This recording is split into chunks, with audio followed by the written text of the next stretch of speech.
Welcome to lecture number 26-27 for signals and systems. In previous class, we were discussing sampling, why we use sampling.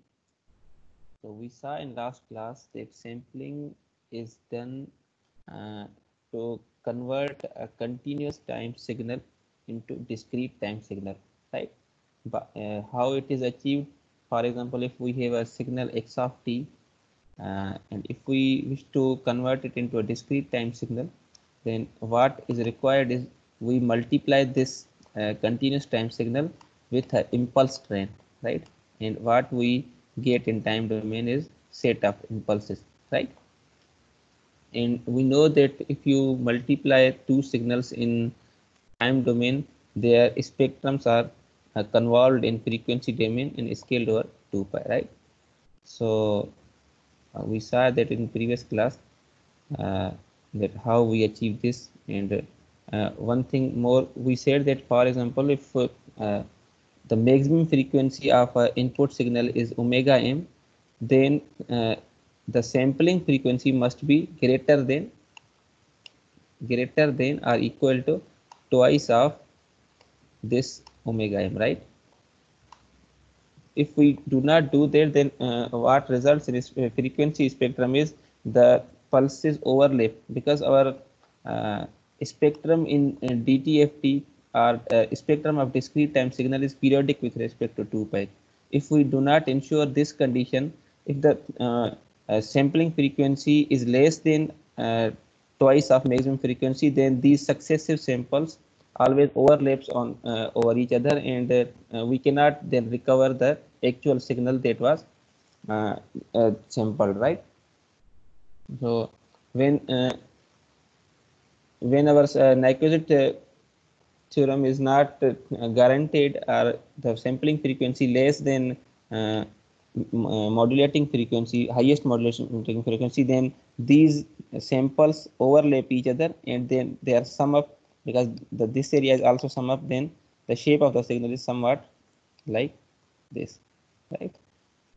So this is what we saw in previous class. So there are two things that we should remember, that in sampling, the continuous time signal is converted into a discrete time signal, right?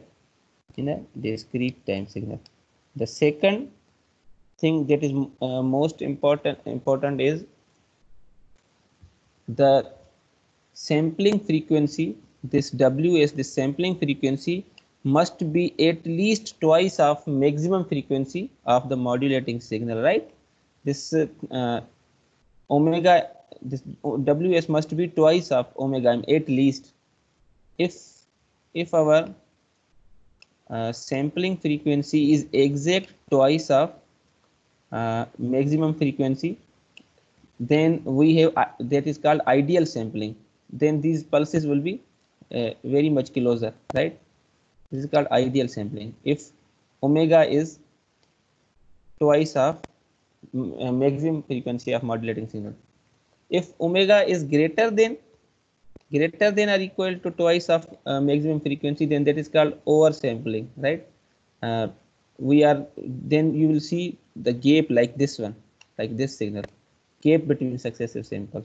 But if omega is exact twice of f max, then this sample might have in this shape, right? So there would have been no gap between successive samples. But if omega is greater than twice of f max, means now it's not equal but greater, then you will see these gaps between the samples, right? And this is ideal sampling must not be used, because when you transmit a signal from transmitter to receiver, then pulse broadening occurs. Then again these samples shall overlap, right? So we always select a sampling frequency that is greater than maximum frequency of the modulating signal, right? So this is a necessary condition for a signal to be recovered. If these now, for example, if you see, if we have sampling frequency less than twice of maximum frequency, then what happens is the pulses overlap over each other, right? And now you can see if I use a low pass filter and try to recover the original signal, I cannot do that because this is not our actual signal. Our actual signal was something like this signal, right?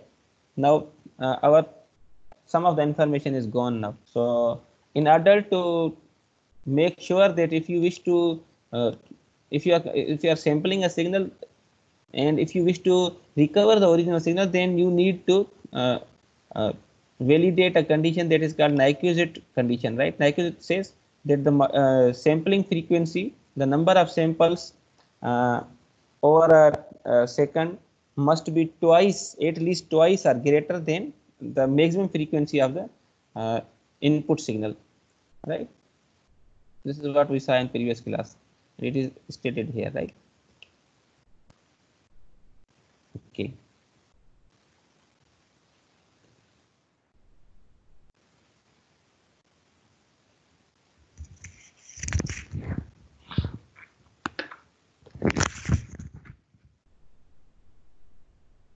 Now in this figure, we have this is the figure for the system, right? This is the figure for the system that takes an input and multiply it. This is a sign of multiplication in time domain with an impulse train. You will get impulse train from here, right? Set of impulses from minus infinity to infinity, right? Over distance of t, right? You can you would get one sample here, one sample here, one sample here, and so on, right? And this is our original x of t signal, right? This may be some it is abstract term. It may be of this shape. It may be of a triangular wave. It may be a sinc function, right? These signals are multiplied here, and we get a xp of t, right? And this is now you can say this signal is summation n from minus infinity to infinity x of nt delta t minus nt, right? This is xp of t, because now we have sampled this x of t with respect to this signal, right? If it's a band limited signal, for example, if x of t just exists from here to here, right, then we get only 3 samples of it. And because the x of t is 0 in positive axis and negative axis, so all other terms will be lost, right? So xp of t must be equal to something like this, right? And these samples must be at the distance of t, right? This is xp of t.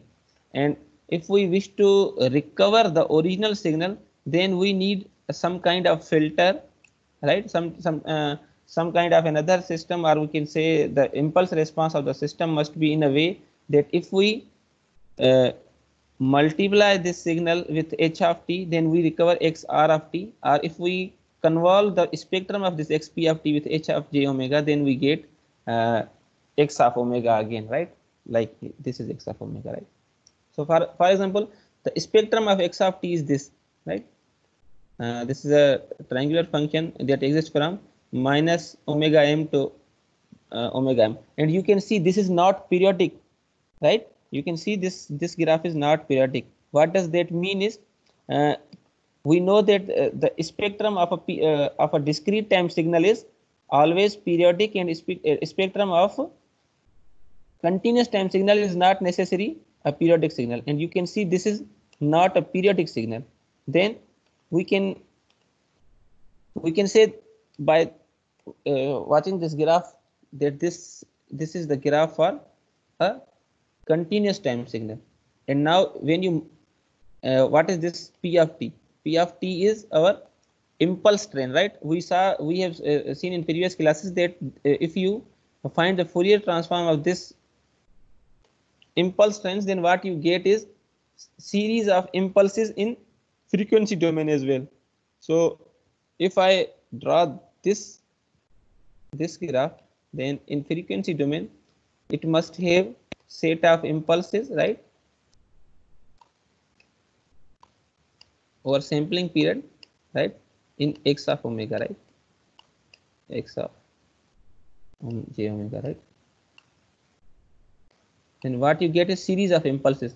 And now we know that these two signals in time domain are multiplied. In frequency domain, they must be convolved. So this triangular function must be convolved with each of these samples, right?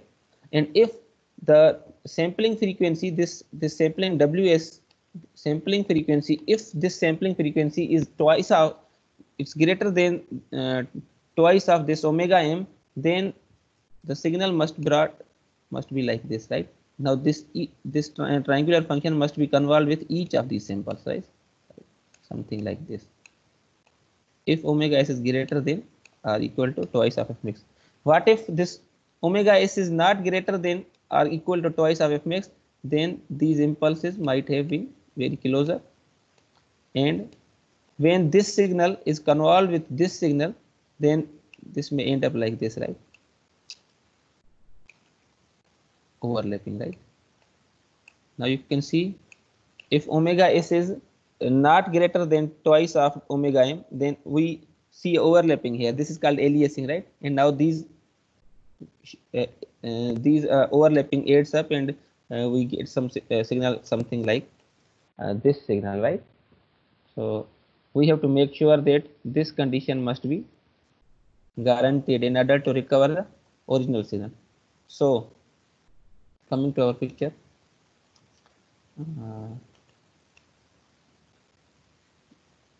now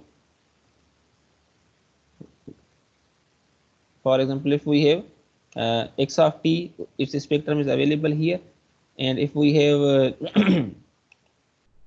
we saw the spectrum of p of t, how does it look like?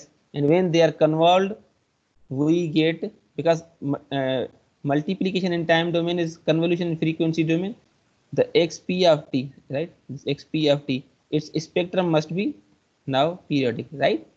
Because with each impulse this signal is convolved, now that has become periodic with respect to omega s, right? Now what if we wish to compute again the original signal, we want to recover this original signal, then what we need to do, what we can do is we can multiply this spectrum with a low pass spectrum of a low pass filter, right? That exists from minus omega c to omega c, right? Then when this signal is multiplied with this signal in frequency domain, then what we get is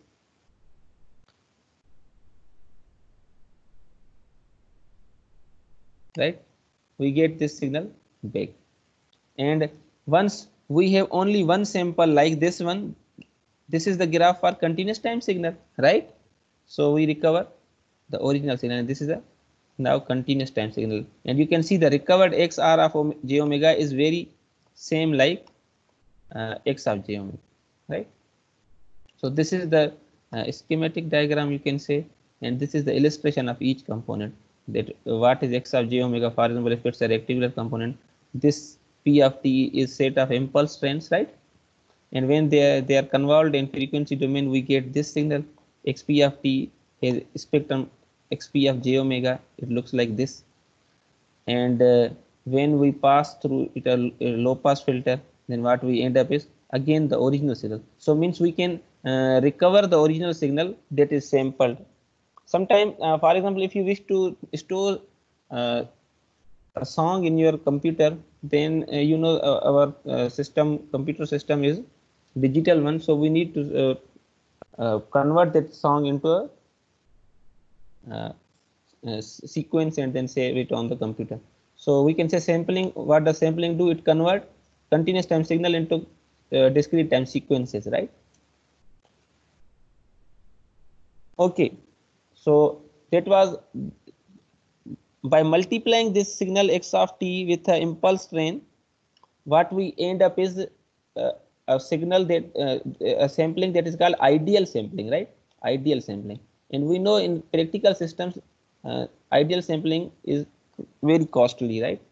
You generate set of impulses with amplitude infinite, that is very costly. So another method of sampling is with zero order hold or zero hold register, right? What does this say? The sampling theorem, which is most easily explained in terms of impulse train sampling, establish the fact that band limited signal is uniquely represented by its samples, right? In practice, however, narrow large amplitude pulses which approximate impulses are also relatively difficult to generate and transmit, right? But we cannot transmit a signal with infinite amplitudes, right? So it is often more convenient to generate a sample signal in a form referred as zero order hold. So we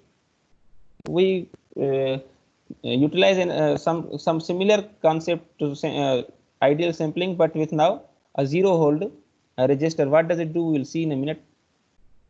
What we do is, for example, we have a circuit here which ons and off over certain particular time, right? So for example, if it gets this amplitude over one time, then over a t it just holds this amplitude, and after, for example, t time, then it again takes the amplitude of the input signal, then again holds it for a time. Then again after that t, for example, this is t, this is 0, this is t, this is 2t, this is 3t. So it keeps on doing like this. Now you can see in our ideal sampling we did not have this error. Now we have this error as well. So we have to resolve this error as well when we convert this continuous time signal using zero hold register, right? We have seen here the signal is drawn here as well. Okay. So if x of t is passed into zero order hold, then the output received is x naught of t, right? Okay. Let's see how does it works. Now in previous classes what we ended up is we were transmitting the spectrum of this signal, right? And we see that we saw that sending on the channel this kind of signal is impractical, it is very difficult. So what we do is now we pass this impulse trends that we generated in ideal sampling to a h naught of t, right? And what we end up is x naught of t, right? So what does that mean? For example, if x of t and p of t are multiplied, we know we get this kind of response in time domain, right? Or regular interval, these impulses are multiplied with this original signal. Then what we do is we track the amplitude over this time period, for example, like this, right? Like this, like this, okay, and so on. So the generated spectrum look like something similar to this one. Now this is our sample signal only, right? Now what we want to do is we want to recover the original signal from this. It is now you can see the amplitude of the filter has not to be linear now, because we have some anomalies available in amplitude. In set of impulse trend we had an ideal sampling, right? But now we have to change it. So what we can do is so this signal is here. So now if we wish to recover the original signal, then we need another filter, that our impulse response of a subsystem, that when multiplied with our in time domain in frequency domain with this spectrum h naught of, for example, we say x naught of j omega, then we again recover the x of t. So one way is, for example, if we have h naught of j omega is equal to this signal, right? If you find the frequency spectrum, you get this value. Then we need a hr of j omega. Then when this signal is multiplied with this signal, we get a low pass filter, right? H j omega of a low pass filter. And one way to describe is, for example, if you multiply hr of j omega with h naught of j omega, then what you get?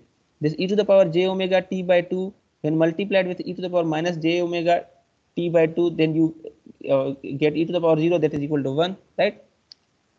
And when this signal, you can see 2 sine omega t by 2 divided by 2 when multiplied with 1 upon 2 sine omega t by 2 divided by omega, then this sine and this sine would be cancelled, this omega and this omega will be cancelled.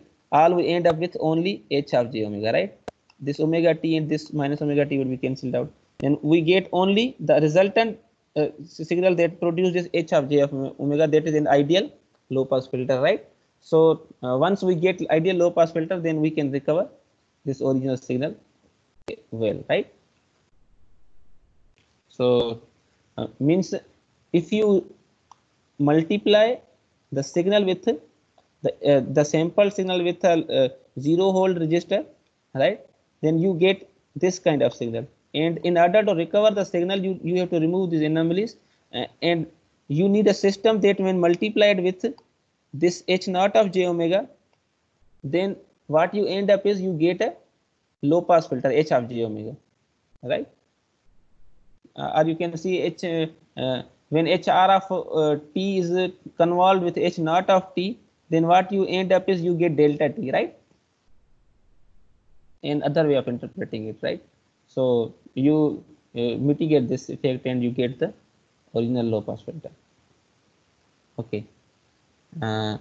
Now we have seen two techniques. One is ideal sampling, in which we just multiply impulse train with this signal, and that impulse train must be its sampling frequency must be twice of the maximum frequency of the amplitude, and then we can recover the original signal by using low pass filter.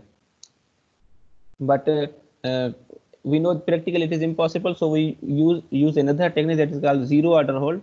And what we do is we pass that signal with a infinite amplitudes to a zero order hold register, and what it generates is a square like wave, right?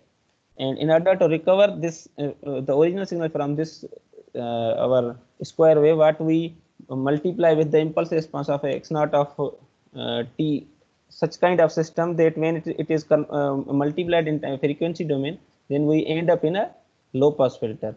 Okay, so once we are done with sampling, now we wish to recover the original signal. And if you have a sample signal, let me put it in this way.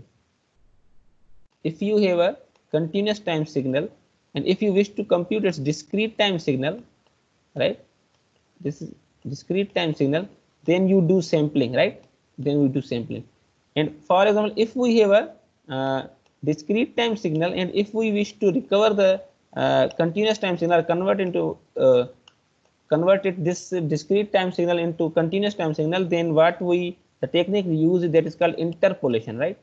Interpolation, right? Interpolation, I don't want to write it completely, it's written here. So one way to recover the original signal from the sampled signals is interpolation, right? Now what does that mean? We see in a minute. What does interpolation do? That whatever the amplitudes of sample were now connected with linear line, right? This linear line, then this graph may look like similar to the original signal, right? You can see the dotted signal is the original signal, and this signal with black line is a recovered signal. So there's an error. You can see this is not smooth. So we have different kinds of interpolation that may cater this anomalies as well. So what is interpolation? Interpolation, that is the shifting of continuous signal to a set of sample values, is a commonly used procedure for reconstructing a function or a signal either approximately or exactly from samples, right? So we have set of continuous time signals that they are overlapped in such a way to recover the original signal, right? This is the interpolation. A useful form of interpolation is a linear interpolation, whereby adjacent sample points are connected by a straight line. So see, what is linear interpolation? This is most simpler one, and what we do is we draw a straight line over successive amplitudes, right? So what we end up is a straight line, but this straight line may be a erroneous one, right? So let us see how does it works in when we are dealing with signals. For example, if we had the recovered signal must be equal to xp of t impulse train multiplied by some impulse response of the system, right?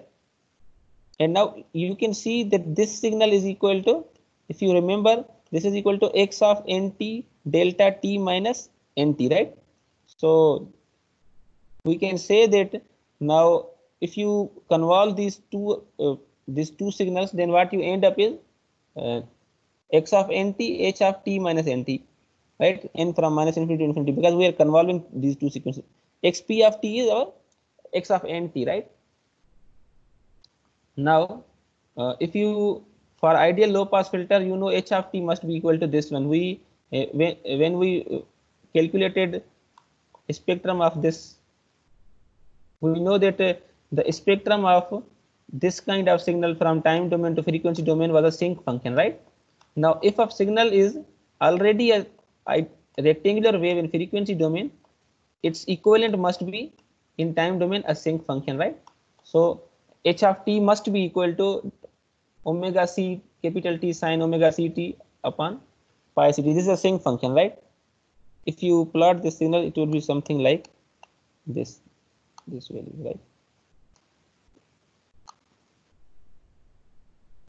Right now, for example, if this is a sinc function, and when it is convolved with x n of t, then what we end up is with this definition, because if you see, if it is x of x n of t convolution with omega c t sine omega ct divided by pi ct, right? And if you shift this signal by t minus nt, then this t must be shifted by t minus nt. This t also must be shifted by t minus nt. Now you can see this is we have done nothing but we have convolved this signal and with ht of ht minus nt, right? So this is something. This is a final equation for a signal to be recovered, right?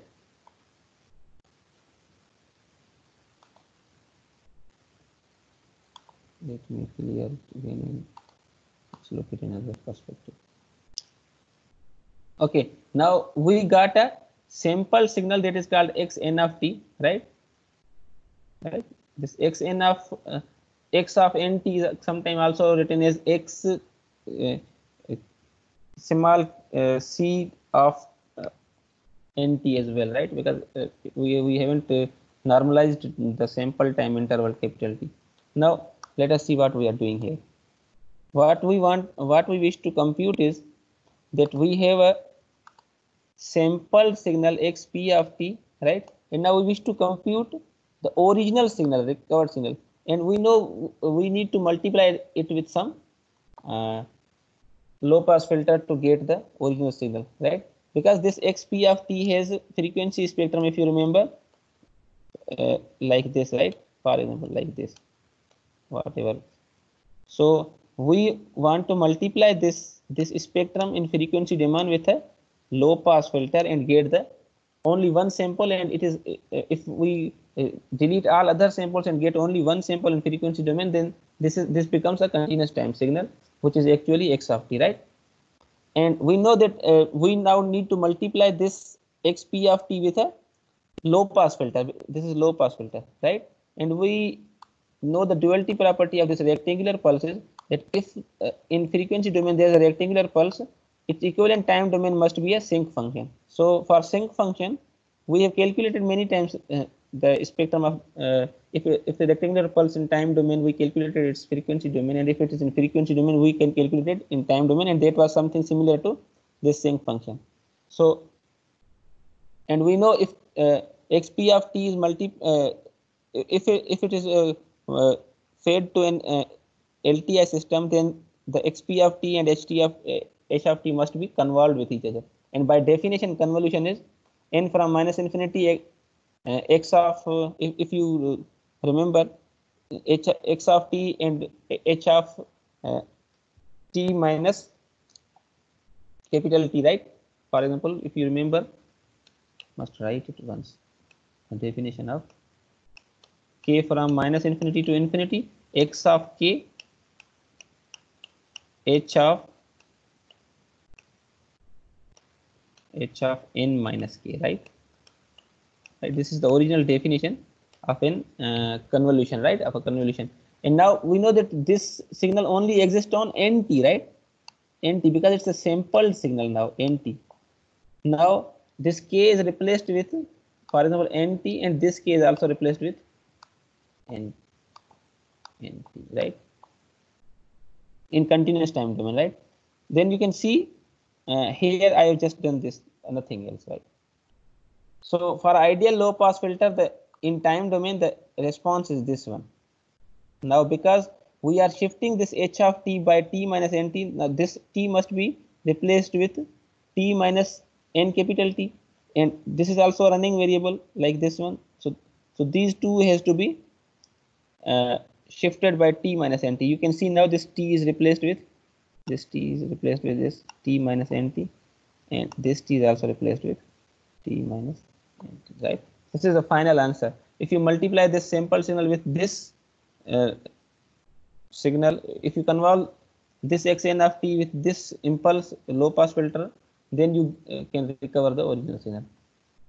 Graphically, if you see that if we had a x of t, and when we pass through when we sampled it, we get something like this signal, right? And now what we are doing is we are convolving this signal in time domain with series of impulses, shifted impulses. So these impulses must be shifted with respect to omega s, right, or ts, and then when the spectrum is added up, we get an envelope. When these successive sinc functions are added, we get a signal something you can see like the original one, right? So this is a graphical interpretation of how these sinc function and time domain are moved over time period to get the output like this one, right? This is one of the possible way to recover the original signal, right? In linear interpolation, we saw in linear interpolation there were errors, but now using this low pass filter equation or sinc functions, you can see the recovered signal is like original one, right? Interpolation using impulse response of an ideal low pass filter is commonly referred as band limited interpolation, right? We have linear interpolation and other one is band limited interpolation, right? This is a band limited interpolation. Okay. So move forward. Interpolation using impulse response of ideal low pass filter is commonly referred as band limited, right? Now linear interpolation. In linear interpolation, what we do is we connect the straight lines, right? And if you compare its frequency spectrum, it is a bit stretched, right? And because of this stretched behavior, we got some errors, right? The original, this signal does not look like the original signal. Okay, you get it? Because after cutoff frequency, we don't wish to compute any of the components, right? But you can see the spectrum of this linear interpolation is stretched over the sampling frequency by 2. It has some values beyond that too. So we got errors. If you see in here, the original signal and the recovered signal had some differences. That is called error. That's why we have error in our first order hold register, right? Our linear interpolation. Okay. Why we have learned this sampling? There has to be some applications. One of the best application for is for sampling is analog and digital communication, right? Analog digital communication. What we do is we input a signal. For example, if you talk through a microphone, and first that signal has to be converted to discrete signal, right, or digital one. If you want to wish to store your voice in the computer, then you compute continuous to discrete conversion, right? You convert a continuous time signal into discrete time sequences, right?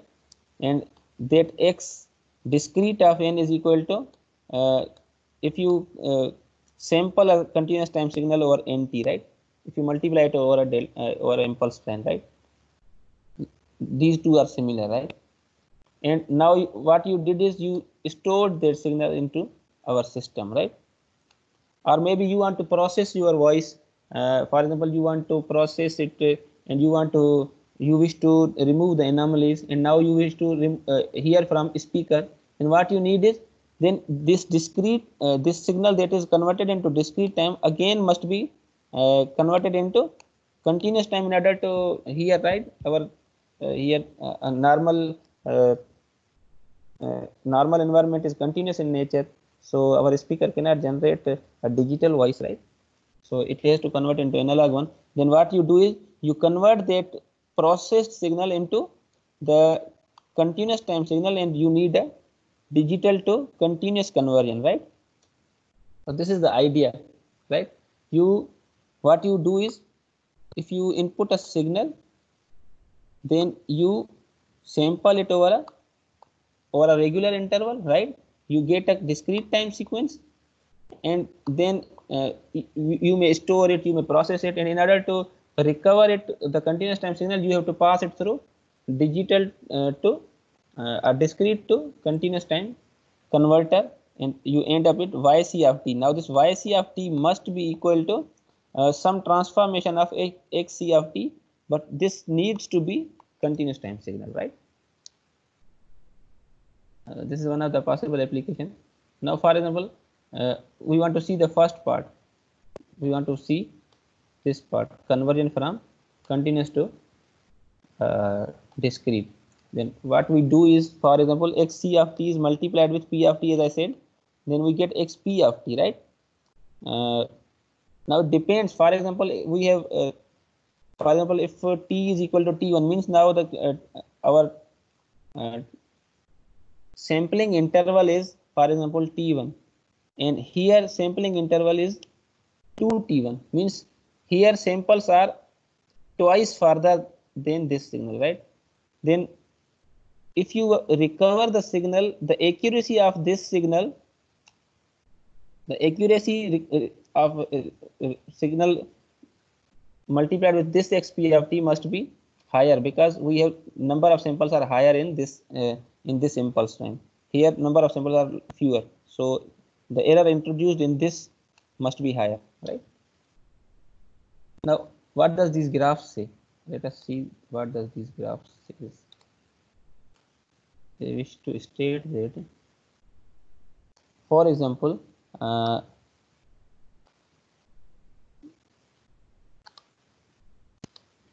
this graph says that if we multiply xc of t, that is envelope available here, right? This is the original signal. Envelope is original signal. When it is multiplied with impulse train with time interval, sampling interval t1, then what we get is this series of impulses as a result, right? And this, when you normalize t is equal to, now this is a continuous time signal, right? This is a discrete time signal. This is a continuous time signal still, because we haven't sampled the amplitudes. The amplitudes are still infinite, right? So xd is equal to, when you sample this continuous time signal over nt, right? This nt might be capital one, right? Okay. So in other interpretation of this is, if you have samples closer in the time domain, then the chances of recovering the signal are higher. As the samples are closer, so the chances of recovering the original signal are higher. But if the impulses are at further distances, and at certain point, if it violates the condition of Nyquist theorem, then the recovery of original signal may be impossible, right? Okay, so let's move on. So for example, if we have xp of j omega, the frequency response of this continuous time signal, and when it is multiplied with xp of t, right? When this x of t, for example, is multiplied with xp of t, then we end up with something like this signal, right? We have discussed it many times in Fourier transform as well. Sampling, we discussed it, right? And if you compute the frequency spectrum of this delta t minus nt, that is equal to e to the power minus j omega nt, right? and they say in frequency domain is 1, right? So what we end up is xp of j omega must be equal to xc of nt times the frequency spectrum of this delta t minus nt is e to the power minus j omega nt. I mark it as 1, right? Now let's consider it let's compute the frequency spectrum of x of d, right? This signal, right? If we wish to compute a frequency spectrum of this signal, then we know by definition that x e to the power j omega is equal to summation x of n e to the power minus j omega nt. Now because we have xd, so I mark this signal with xd, and we used to write x of n, not now, because xd of n is x of nt means sampled over n regular time intervals, right? So I mentioned nt, right? Now no, sorry, this is n, because we are talking about discrete time domain, not in continuous time domain. Now if we wish to compute xd of j omega, then this n must be replaced with nt, right? And we know that now yd of n is equal to yc of nt. You can see here.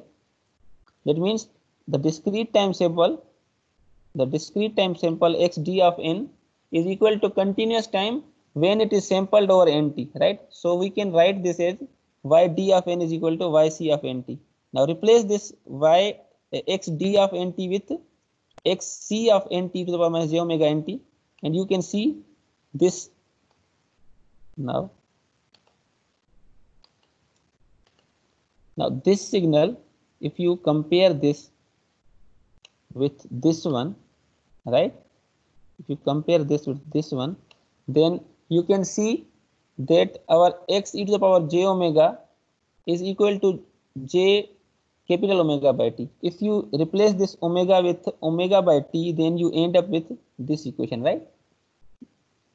If you replace this omega by this omega equal to omega by t, then this must be j omega by t summation xc nt e to the power minus j omega by t, then tt must be cancelled, and then what we end up is this signal, right? E to the power j omega. You can see exact this sample. Okay, so we can say that the sample signal. Now what does this mean? What is the interpretation? If you normalize the natural frequency over the sampling time interval, then what you end up is the envelope, or you can say the frequency spectrum of discrete time signal. Okay, and we also computed xd of j omega, that was equal to, if it in frequency domain, must be equal to 1 over t summation xc j omega minus omega s. Now this omega is what is this must be equal to 2 pi by t, right? So we replace this 2 pi by t, and we end up with this equation. Okay. Now graphically what's happening, let's see.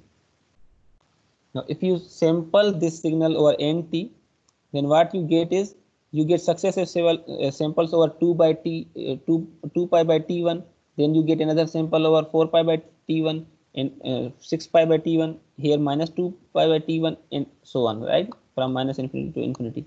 Now we haven't converted it into discrete time x e to the power j omega, right? Now when we normalize it, when we put omega, capital omega equal to omega by t, then you can see then what must omega be equal to?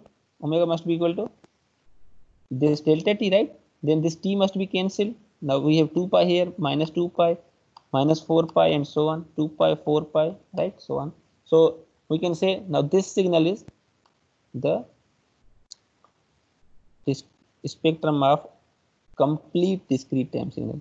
This is somewhere in between, right? Discrete and continuous, right? This is not complete discrete time signal. And this is for when t was equal to t1, and when t is equal to 2t1, right? Okay. Now once we have converted this signal into this discrete time signal, now our job is to go from here to here, right? We want to recover the original signal. Then what we need is, we must input that converted discrete time signal into conversion of discrete time sequence to impulse train, right, by P of t, and then pass it through low pass filter as we did earlier to get the continuous time signal back, right? Okay, so this is a reverse process to compute the YC of t. The overall system for filtering a continuous time signal using discrete time filter. This is the overall system that we need to require. If we wish to compute the impulse train or discrete time version of this XC of t, then we need to multiply it with a impulse train, and we get XP of t. Then this XP of t must be converted into discrete time signal, because until now this is a continuous time signal, and when it is passed to a HD of e to the power j omega low pass filter, then we get YD of n, and then this is converted back into impulse train set of impulses, and when these set of impulses are passed through a low pass filter, we get the original signal, right? Now we know the spectrum of each component, right, and we call it HC of j omega, right, the overall system, right? These are subsystems. This is input, this is our output.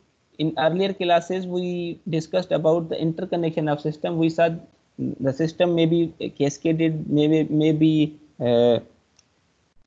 joined in series. So these are there are many subcomponents.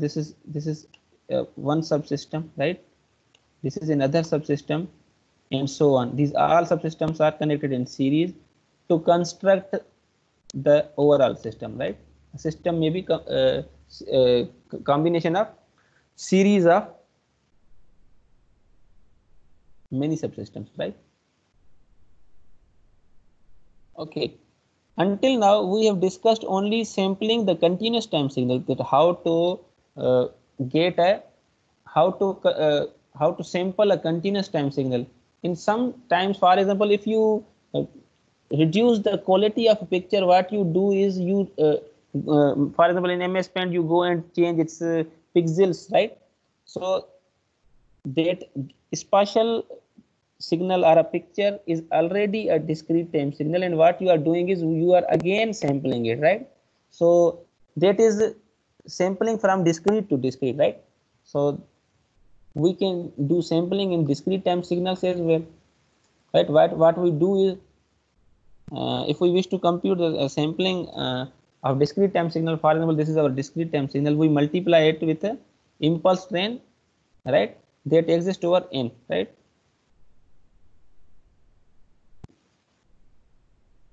For example, our xp of n sample signal is equal to x of n when n is multiple of n. What does that mean? This, if you see this n minus kn, whenever our n is equal to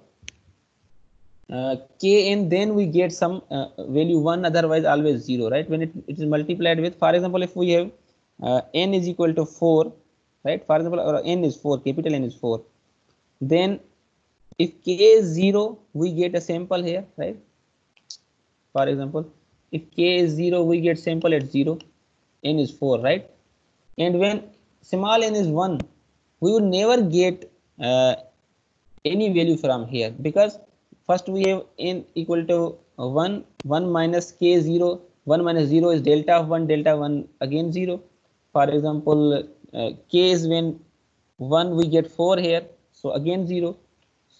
If it is 3, again 0. When n is 4, for example, then we get when small n is 4 and k is 1, then we get 4 minus 4 delta of 0. So the second impulse must be, we get over 4, right? 1 is at 1 it is 0, at 2 it is 0, at 3 it is 0. In the next sample we get over 8, right? And so on. So when we multiply this signal with this one, then we only get these amplitudes over 1, 4, 8, 12, and so on, right? So we are sampling, we are rejecting samples in between, right? We only wish to get samples over n, right? And this is stated here, xp of n must be equal to x of n when n is multiple of n, 0 otherwise, right? So this xp of n is multiplied with x of n, and we can write this equation this way. And multiplication of signal in time domain is convolution in frequency domain. So xp to the power j omega. Now I have written omega here, small omega, which must have been capital omega. 1 over 2 pi e to the power j theta e to the power j omega theta minus omega minus theta. Well, okay, we inverted one signal and shifted it, other is same. Okay, so this is how we compute the sampling of a discrete time signal. What happens in frequency domain? For example, this is our original signal, and now we wish to convolve it with a impulse time sequence, right? Because our p e to the power j omega, only the p of t, that we call it xp of t, that is equal to 2 pi by n omega minus omega ks. Omega s is equal to 2 pi by t n, 2 pi by n, you can say, right? So what we end up is when we convolve this sequence with this sequence, then we get something like this, right? If our sampling frequency ensures Nyquist criteria, right? But if it does not ensure Nyquist criteria, then we end up with a signal something like that, and it is impossible to recover now, right? But we can recover signal from here using low pass filter, right? Like this one, which amplitude is n. Now this n and 1 by n cancel out, we get amplitude 1. Okay, so this is mentioned here. For example, if we have x of n, when it is multiplied with p of n, we get xp of n, and its equivalent is xp of e to the power j omega. And when that signal is multiplied with low pass filter, when this is multiplied with low pass filter, then we can recover a sequence, right? And we know that because this signal is multiplied, and in frequency domain we have this low pass filter also periodic with respect to 2 pi, so we get another low pass filter here, another low pass filter here, and so on. So we get a periodic signal, right? If we have just only one sample of low pass filter x of like this one, and we multiply with this signal, then we get a continuous time signal, right? Not a discrete time signal. But now because this signal is periodic by itself over 2 pi, then if this signal is multiplied to this one, this value, then it has a copy over 2 pi, and that copy must be multiplied to this one. Then we get an other sample here, in other sample here, and so on, right? So this is a reconstruction of discrete time signal.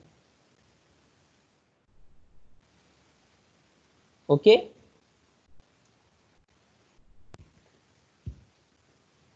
Now we have another topic that is the if we have a x of j omega, that is the spectrum of a continuous time signal. If we wish to compute the magnitude and its phase, must be like this. For example, if we have signal e to the power j pi by 2, and if someone asks you what is the magnitude and phase of this signal, its magnitude is 1 and its phase is pi by 2, right? In discrete time signals, it's same, magnitude is available here and phase is available here, right? Some of the books write this the spectrum of discrete time signal is x e to the power j omega, like Oppenheim, right? Okay, many of the complex systems are created by we know if a system is not representable through mathematical equation, then this the system is not stable. We cannot guarantee its stability if we don't have a mathematical equation for that. The continuous time signals are created using the systems. For example, it may be a first order system, it may be a second order system, right? And the most complex one are the accurate ones. So because many of the physical system can be modeled by equations, and because system of this type can be often conveniently implemented, guaranteed it's we can guarantee the systems who are mathematically which can be represented through mathematical equations. We can find their we can guarantee their causality, we can guarantee their stability, whether they are causal or not, time variant or not. So we have to understand how these order of the equations can help in understanding our systems, right? For example, we have first order continuous time system, means only the derivative involved, the highest order of derivative involved in equation is 1. So for example, we have a d by dt y of t, and it's multiplied with a coefficient tau plus y of t is equal to x of t. And if you take Fourier transform of this, then the Fourier transform of y of t if is j omega, y of j omega, then d by dt of y of t must be j omega times y of j omega, right? And this coefficient is multiplied here, plus y of j omega and x of j omega. Now if you take common y of j omega, then what you end up is 1 plus j omega tau is equal to x of j omega, right? And we know the transfer function, or we can say frequency response of a system is equal to output divided by input. Then if you take this x of j omega, if you bring it to the left hand side, then it must be divided with y of j omega. And if you take this 1 plus j omega to the right, then if it is already multiplying on the left side, then it must be divided on right side. So what we end up is h of j omega equal to 1 plus j omega t. And now if you wish to compute h of t now, then you can see we calculated a spectrum f e to the power minus a t u of t, that was equal to 1 upon a plus j omega. So this signal is something similar to that. What if I take t common from here, then what I end up is 1 over tau. Here I get another tau plus j omega, right? So I can write, if e to the power minus a t u of t is equal to 1 upon a plus j omega, then 1 upon 1 plus j omega tau must be equal to 1 upon tau e to the power minus t by capital T u of t. This is impulse response, remember, right? The impulse response of the system, right? Now if you wish to compute its step response, then what you need to do is it's impulse response, and if you multiply this impulse response in time domain, you have to convolve it with u of t, right? For example, if you convolve it with u of t, then you get a step response of first order system. And in frequency domain, if you multiply the spectrum of u of t with this signal, then you get the again h of step response of the system. Both ways are correct, right? What we are doing is we are convolving this h of t with u of t to get the step response. Then if you convolve these signals, this must be equal to this one. We have done it many times, that first you need to invert this u of t, and that must be equal to, for example, I have used eta symbol for convolution, u of eta, u of t minus eta, and now we know that this signal must exist from 0 to t. Now this integral must be reduced from, because this u of t, what this u of n will do, this first signal bound this signal from 0 to infinity, right? And this signal, second signal, bounded from minus infinity to t. Now the region of common region is from 0 to t. So this integral is changed from 0 to t e to the power minus eta by t dt, and when you solve it, you get this output. If you wish to see the graph of first order system, the impulse response would be something like this, and step response must be something like this, right?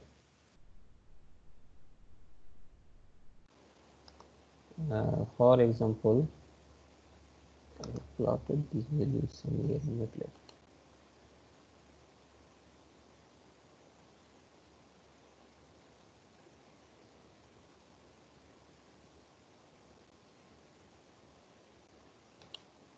This first order system, right? For example, what I have done is I have simulated the time axis from 0 to 10, for example. In tau, I have assumed as 0.6.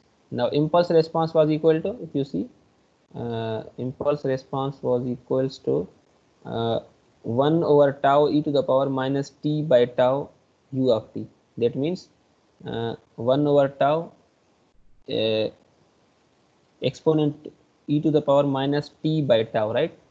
Now if you wish to see the output from here, then what you need is you to plot it, right, with respect to, this is our x-axis, this is our impulse output computed of impulse response, and I want to also implement the step response as well. Then step response was equal to 1 over tau 1 minus exponent e to the power minus t by tau, right? If you see here,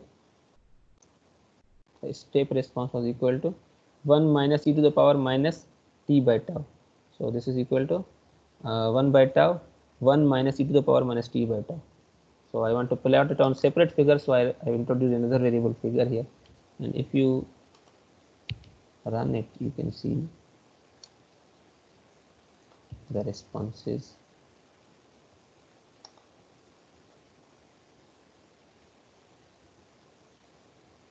Figure 2, where is figure 1?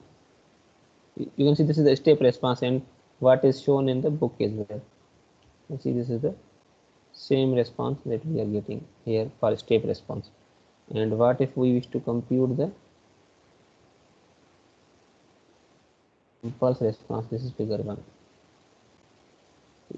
This is our step response again,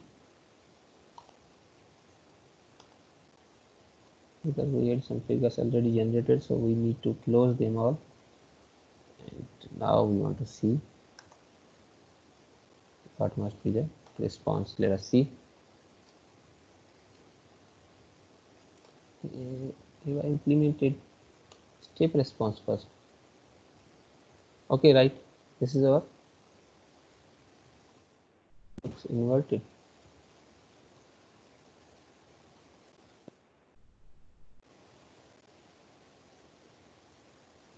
This is our step response, sorry, impulse response. You can see it is reducing because I am making it in a haste, so system was computing the graphs and I just clicked on many times. So the idea is we are getting the responses correct. Another way to generate the responses are, if you wish to see the impulse response of the system, then what you can do is you can use signal analyzer, right? And you can see I have what I generated in the MATLAB. The signal analyzer is the application of our in MATLAB. It's available. And what you need is, if you generate a signal here, if you generate a signal in MATLAB, then what you can do is just write signal analyzer and you will see all the workspace variables available here. And if you wish to see the graph of any value, for example, t was a constant value from 0 to 10. For example, if you wish to see the output of this, you can see here, right? You can see t is increasing from 0 to 10, right? But we don't need to wish to implement t. It's a ramp function. So we can do is, what we can do is just hold a signal and throw it here, and we can see the graph of that signal, right? And if you wish to remove, now you can see its frequency spectrum is also available here. We have also plotted its frequency spectrum. All I've done is I said just generate its spectrum, right? Now if you wish to see only time domain, then if you wish to see the time domain is also available.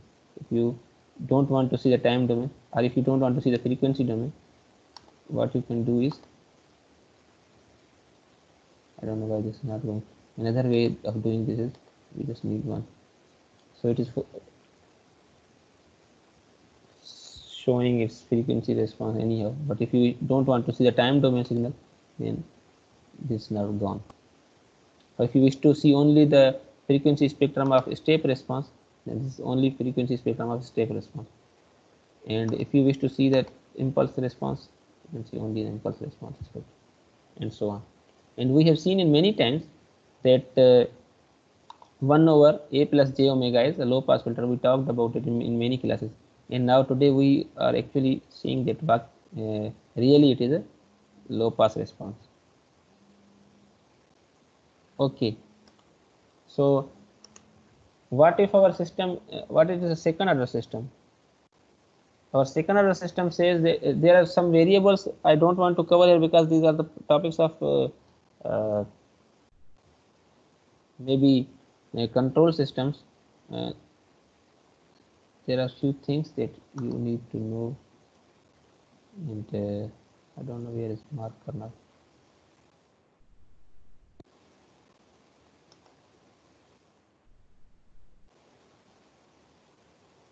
Okay, now this zeta is damping ratio, right? And this omega n is natural frequency. In time domain analysis, there are two responses of the system. One is transient response, and other is steady state response. Transient response is in transient response the system fluctuates, its value fluctuates, and behavior of the system is not stable. And in steady state response, the behavior of the system is stable. So there are two responses. So those responses depends on many values. For example, undamped natural frequency, damped natural frequency, and maximum offshoot, and many other variables, right? So for example, if we have a system, if we wish to compute only mathematics, we are involved in mathematics only. So d square by dt square y of t plus 2 zeta omega n d by dt y of t plus omega n square y of t is equal to omega n square x of t. This is second order differential equation, right? If you compute its frequency spectrum, now this must equal to j omega square because we have second derivative y of j omega, and you solve it like this, right? And if you compute h of j omega, that must be equal to this value. Now if you wish to compute h of t from here, then what you need to do is you have to factorize these two values, right? And using partial fraction you have to get the output. The settings.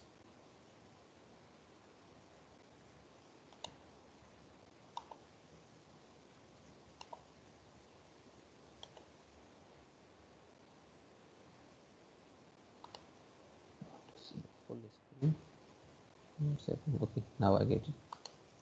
Okay, so if you factorize using factorization, you find factors of it, and if you by partial fraction decompose it, because we want to directly we cannot solve this, we cannot compute its inverse Fourier transform. So what we want to do is we by partial fraction we want to decompose this in denominators, and for example that value is m, and if you wish to compute m must be equal to this value, right? You can guarantee it yourself, you can compute it by yourself, right? If zeta is 1 and c1 and c2, if zeta is n here, 1 here, you can see if zeta is 1 here, then this 1 minus 1 is 0, so this term cancels, this term also cancels, and what we end up is c1 and c2 has same value omega n, right? So c1 and c2 are minus omega n, and if you then compute h of t, then you get this signal. And if zeta is considered is between 0 and 1, then the h of t response is like this one, right?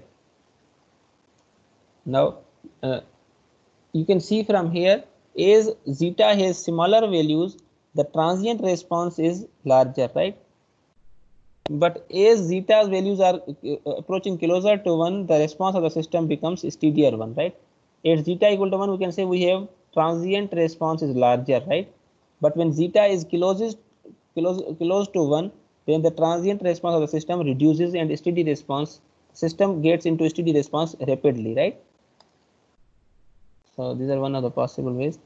This is our step response, and this is our impulse response, is our step response of the system.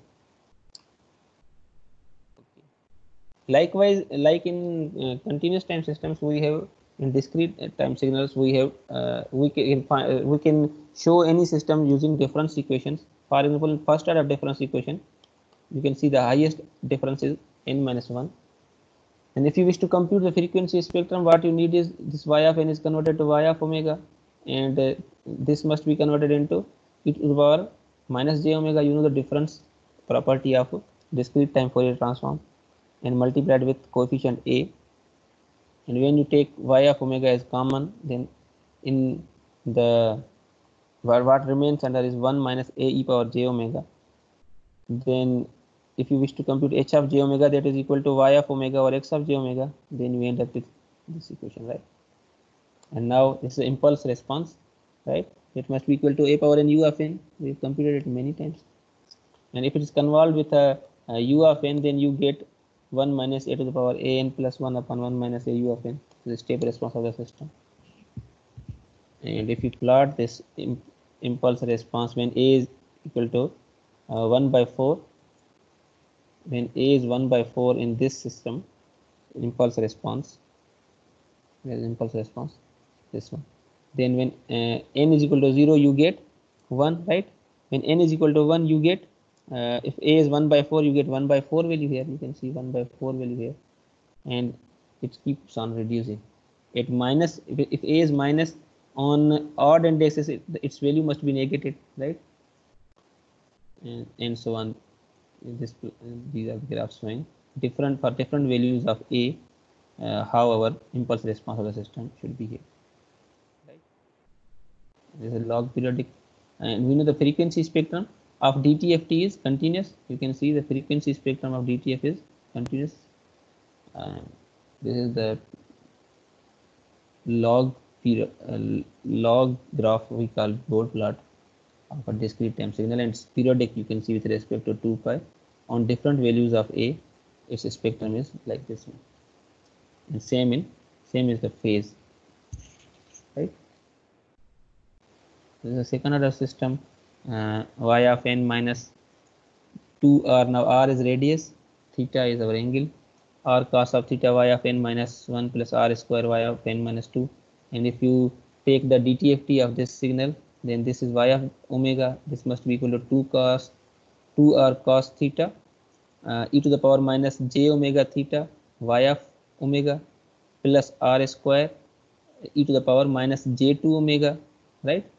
Y of omega equal to x of omega. And if you compute h of j omega, then you take y of omega common from here, and all you end up is with this signal, right? And now if you wish to compute the h of n, then you cannot directly solve it. You can solve it, but it requires a complex mathematics. Then we want to solve it through table. We want to make it some certain known transforms. So one way is to factorize it, and then using partial fraction, we want to decompose it, right? So if you wish to decompose it, it must be equal to a upon 1 minus r e to the power j theta e power minus j theta plus b upon 1 minus r e to the power j theta e to the power minus j theta, right? And when theta is not equal to 0 or pi, then what we get is a's value must be this one and b's value must be this one. And if we replace here, we get the answer. But if theta is 0, then what we get r e to the power minus j theta, and here r e to the power minus j theta, right? Then the signal is 1 minus r e to the power minus j omega whole square. And the inverse Fourier transform of this, you know, is r to the power n u of n, right? This is the answer of this. And when theta is equal to pi, then this, we know that cosine on 0 is 1 and on pi it's minus 1. Then this minus symbol must be converted to plus 1, and there's only difference in here minus r. Okay, and its graph is like this one. You can see here, or we can cover it in next class. I think we have talked